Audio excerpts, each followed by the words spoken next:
दोस्तों नमस्कार, प्रणाम, अभिवादन स्वीकार करें। शुरू करते हैं आज की बड़ी खबरें।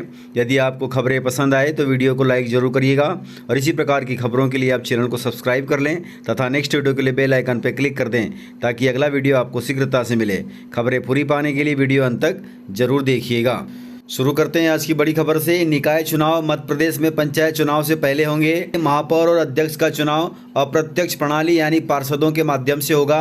राज्य निर्वाचन आयुक्त बसंत प्रताप सिंह ने चुनाव की तैयारियों की समीक्षा की और अधिकारियों को मौजूदा प्राविधानों के अनुसार चुनाव संबंधी प्रक्रियाओं को पूरा करने के निर्देश दिए।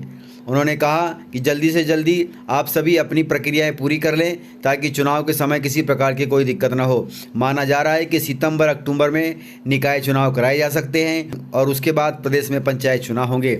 इसका मतलब लगता है कि दिसंबर लास्ट में ही पंचायत चुनाव हो सकते हैं। वहीं अगली जानकारी है, भोपाल की बेटी ने देश विदेश की 150 विलुप्त प्राय प्रजाति के पौधों से घर में बना दिया है मिनी जंगल। सीएम शिवराज सिंह चौहान ने इनकी बड़ी तारीफ की है, तो बहुत अच्छी बात है। जो प्रजाति विलुप्त हो गई हो और उन प्रजातियों को आज की पीढ़ी पुनः पैदा कर रही है, पुनः जीवंत रख रही है, तो यह तारीफ की बात ही है। राजधानी भोपाल में रहने वाली एक पर्यावरण प्रेमी युवती ने अपने घर को मिनी जंगल बनाया है। उन्होंने अपने आवास परिसर में 850 स्क्वायर फीट में 4000 से ज़्यादा प्रजाति के पेड़ पौधे को लगाया है। यह युवती प्रोफेसर साक्षी महाराज, जिनकी इसी खूबी के चलते उनका नाम OMG बुक ऑफ रिकॉर्ड में राष्ट्रीय रिकॉर्ड के रूप में दर्ज किया गया है। सीएम शिवराज सिंह चौहान को जब इस पहल के बारे में पता चला तो उन्होंने ट्वीट के माध्यम से प्रोफेसर साक्षी महाराज की तारीफ की और उनके इस प्रयास को अभिनंदनीय बताया। साथ ही उन्होंने समस्त प्रदेशवासियों से हरियाली बढ़ाने हेतु योगदान देने की अपील की है, तो अच्छी बात है। वहीं अगली जानकारी है, मध्य प्रदेश सरकार की बड़ी पहल है। बांधों का गहरीकरण कर रही है सरकार, जिससे सिंचाई के साधन खुलेंगे और जलाशय भरे रहेंगे। पुनर्स्थापना नीति के अंतर्गत प्रदेश के जलाशयों का किया जा रहा है गहरीकरण। प्रथम चरण में इन जलाशयों का होगा गहरीकरण। शहडोल स्थित बाणसागर परियोजना का गहरीकरण होगा। होशंगाबाद स्थित तवा परियोजना का गहरीकरण होगा। जबलपुर स्थित रानी अवंतीबाई सागर परियोजना का गहरीकरण होगा। खंडवा में इंदिरा सागर परियोजना का गहरीकरण होगा। पुनर्स्थापना नीति के तहत जलाशय से गाद निकालकर प्राप्त सिल्ट एवं रेत को पृथक किया जाएगा। साथ ही जलाशयों से प्राप्त रेत के विक्रय से शासन को लगभग 200 करोड़ रुपए का राजस्व भी प्राप्त होगा, तो अच्छी बात है। गहरीकरण होने से पानी की क्षमता बढ़ेगी जलाशयों में, जिससे सिंचाई के साधन संपूर्ण होंगे। वहीं अगली जानकारी है, मध्य प्रदेश में 10वीं बोर्ड का रिजल्ट आ गया है। परिणाम आने के बाद इंदौर के स्कूलों में मेधावी छात्रों का सम्मान किया गया है। वहीं सीएम शिवराज सिंह चौहान भी मेधावी छात्रों को छात्रवृत्ति देगी। वहीं अगली जानकारी है, दिल्ली में सोनिया गांधी से मिलने कमलनाथ पहुंचे हैं। मिल सकती है उनको महत्वपूर्ण जिम्मेदारी दिल्ली में, लेकिन बीजेपी ने इस पर बड़ी बात कही है। कई राज्यों में कांग्रेस के अंदर चल रहे अंदरूनी विवाद के बीच एक बार फिर मध्य प्रदेश के पूर्व मुख्यमंत्री एवं मध्य प्रदेश कांग्रेस के प्रदेश अध्यक्ष कमलनाथ को दिल्ली से बुलावा आया है। मध्य प्रदेश के पूर्व सीएम कमलनाथ सोनिया गांधी से मिलने उनके 10 जनपद आवास पर पहुंच चुके हैं। उनके साथ प्रियंका गांधी भी मौजूद रही। चर्चा है कि कमलनाथ को कोई बहुत बड़ी जिम्मेदारी सौंपी जा सकती है। इस समय कमलनाथ मध्य प्रदेश कांग्रेस के अध्यक्ष और साथ में विधानसभा में नेता प्रतिपक्ष भी हैं। आपको ज्ञात हो कि अहमद पटेल के निधन के बाद से ही कमलनाथ के दिल्ली में महत्वपूर्ण पद संभालने की चर्चा आम हो गई है, लेकिन प्रदेश की स्थिति ऐसी है इसलिए प्रदेश से उनको नहीं हटाया जा सकता।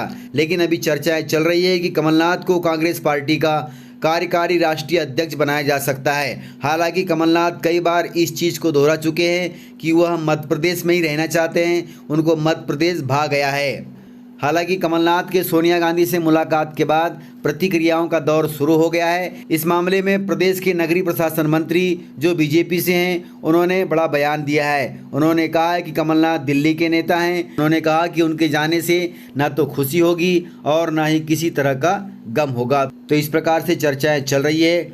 वहीं अगली जानकारी है, सफाई कर्मचारी का वेतन निकालने के लिए स्वच्छता निरीक्षक मांग कर रहा था 5000 रुपये की रिश्वत।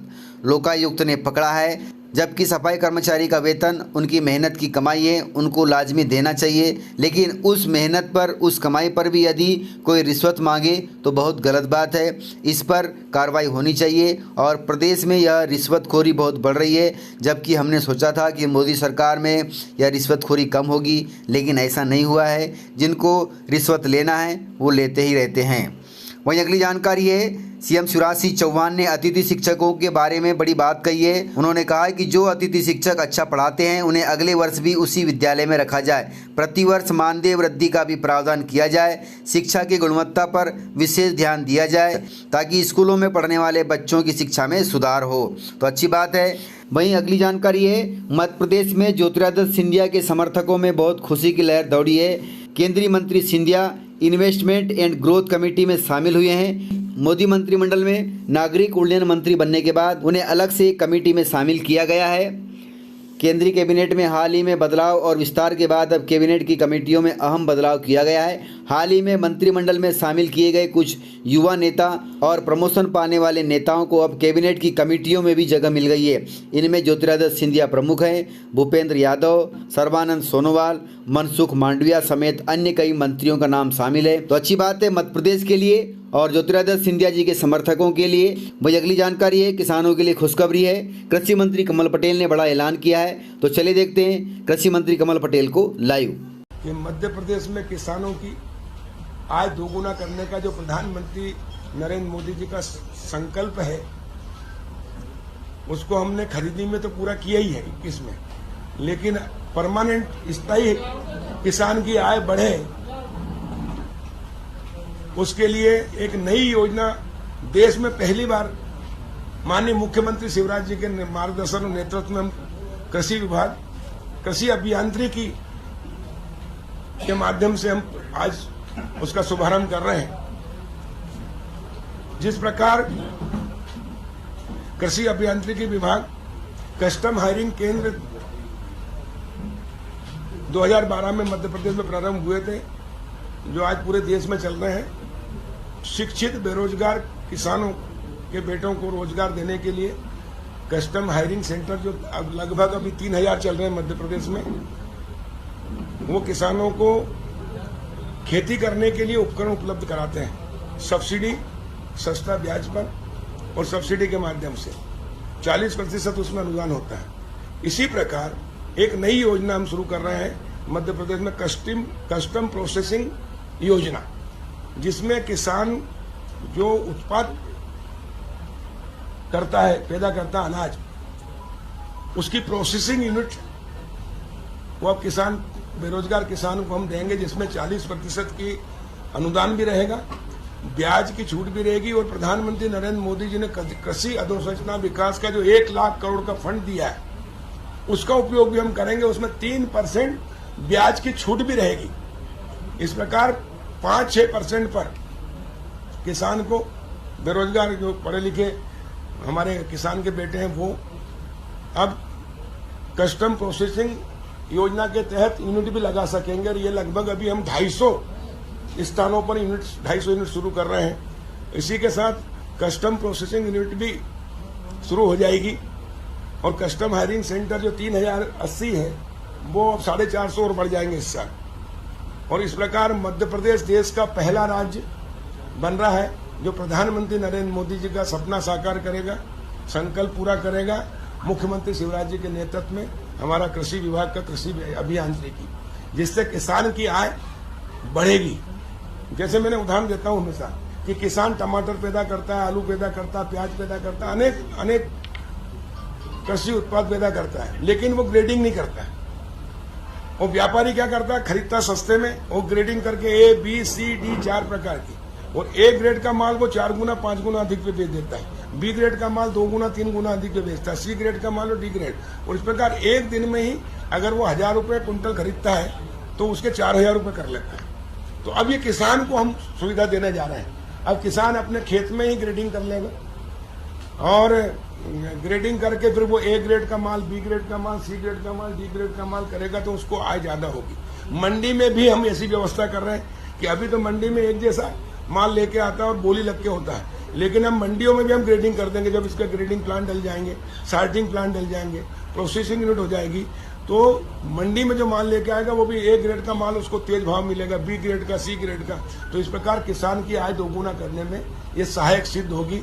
और ये देश का पहला राज्य हो गया मध्य प्रदेश, जिसका आज हम शुभारंभ इसी समय आपके सामने कर रहा हूँ। हमारे कृषि अभियांत्रिकी के संचालक श्री राजू चौधरी, इनको मैंने निर्देशित किया था और आपको भी बताया था उस समय कि हम नयापन ला रहे हैं, परिवर्तन कर रहे हैं, सत्ता परिवर्तन से व्यवस्था परिवर्तन और नवीनीकरण, नया काम, इनोवेटिव अभिनव योजना हम शुरू कर रहे हैं। और ये मध्य प्रदेश के लिए गौरव की बात है। और मुझे पूर्ण विश्वास है कि जिस प्रकार 2012 में कस्टम हायरिंग सेंटर शुरू किए थे, जिसकी सफलता के कारण आज पूरे देश में वो लागू हुआ है, ये भी हमारी कस्टम प्रोसेसिंग योजना जो आज हमने शुरू की है, ये आज मध्य प्रदेश पहला राज्य है, लेकिन आने वाले समय में पूरे देश में लागू है।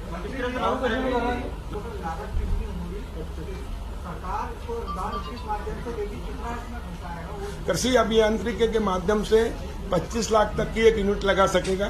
40% उसमें सब्सिडी होगी, 3% ब्याज की छूट होगी। नहीं, तत्काल मिलेगी, उसी में मिलेगी। बैंक लोन होगा, उसी में सब्सिडी देगी 40%। हाँ, पूरा बैंक से लोन कराएंगे। व्यापारी नहीं, किसान को ही मिलेगा ये। किसान के बेटे होंगे, कृषि कार्य जमीन होगी जिसके नाम पे, उसी से आवेदन आएंगे हमारे अभियांत्रिकी में और उसी के अनुसार इसको दिया जाएगा। किसान के बच्चे, किसानी होना चाहिए, किसान के उसके नाम पे जमीन। अरे भाई नहीं, मूल किसान को ही दे रहे हैं जो शिक्षित। देखो, प्राथमिकता दे रहे हैं हम BSc MSc किए हुए बच्चों को, जो पढ़े लिखे बेरोजगार, रोजगार के लिए घूम रहे हैं उनको, फिर शिक्षित बेरोजगारों को। और जो भी किसान आज आवेदन देगा उसकी एक सिस्टम में, हम जबरदस्ती नहीं दे रहे किसी को, बड़े आदमी को दे दिए। आवेदन आ गए मान लो 1000 और हमको खोलना है 250, तो हम ऑनलाइन आवेदन लेंगे और लॉटरी के सिस्टम से निकलेगा, ताकि पारदर्शिता होगी, निष्पक्षता होगी। 250 अभी खोल रहे हैं, लेकिन इसको बढ़ाते जाएंगे हम। तो इस प्रकार से कृषि मंत्री कमल पटेल ने कहा है कि किसानों को लोन दिया जाएगा। 25 लाख का लोन 40% सब्सिडी के साथ होगा। यह लोन कस्टम हायरिंग के तहत होगा और इसमें फसलों की ग्रेडिंग की जाएगी, जिससे किसानों की आमदनी बढ़ेगी। तो इस प्रकार से जानकारियाँ थी। यदि आपको जानकारियाँ पसंद आई हो तो वीडियो को लाइक ज़रूर करिएगा, और यदि आपने वीडियो पूरा देखा है तो उसके लिए बहुत बहुत धन्यवाद। वीडियो को ज़्यादा से ज़्यादा अपने दोस्तों में शेयर करें, ताकि वे भी जानकारियों से अपडेट रहें और जानकारियों का लाभ ले सकें। तो आज की वीडियो में इतना ही, मिलते हैं सर अगली वीडियो के साथ। तब तक के लिए जय हिंद, जय भारत।